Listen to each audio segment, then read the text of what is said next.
Quand le Forum européen de bioéthique s'invite au cinéma star, des lycéens de Strasbourg et de Suisse découvrent Die Welle, la vague, un film allemand qui illustre parfaitement le thème de l'instrumentalisation des masses.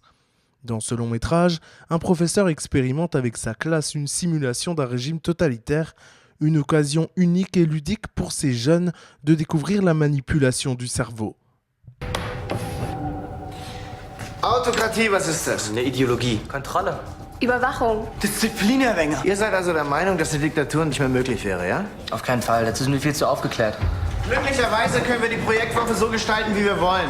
Ich schlage vor, wir lockern das Ganze ein bisschen auf. Wie wir langsam alle zu einer Einheit verschmelzen. Das ist die Kraft der Gemeinschaft. J'ai trouvé intéressant de voir comment toute une classe en si peu de temps arrive à suivre simplement un modèle d'autorité et à changer totalement de point de vue et de philosophie en l'occurrence en si peu de temps. Une petite idée comme ça peut aller vachement loin quand même. Ce phénomène, ça peut grandir très vite et on le voit pas arriver aussi.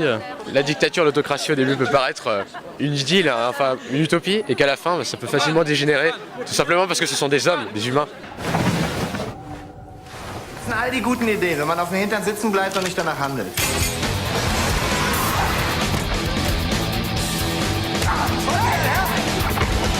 Ce qui est très intéressant, et finalement c'est ce que le professeur dans le film a voulu faire.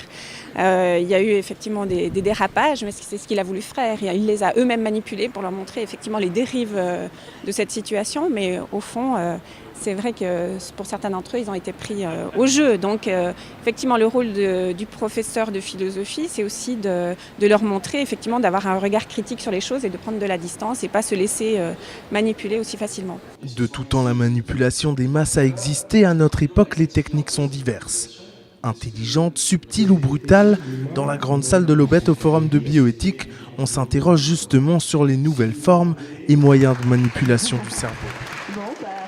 Actuellement, il y a une manipulation, on pourrait dire, de slogans, par exemple fascistes ou d'extrême droite, qui sous figure d'humour ou de trucs ne sont pas repérés. Et ça, c'est assez dramatique pour l'évolution des choses. Moi, je crois que le seul outil pour combattre la manipulation, c'est un outil à titre singulier. C'est-à-dire que la première manipulation, elle existe à l'intérieur de notre propre cerveau. Il ne faut pas oublier que l'hypnose est un état, la manipulation est faite par quelqu'un, de même que la suggestion, c'est fait par quelqu'un. Et donc la question, c'est comment je reçois ce qui au départ est une information, comment je la travaille et qu'est-ce que j'en fais. Et ça a été abordé très rapidement. C'est une affaire de temps.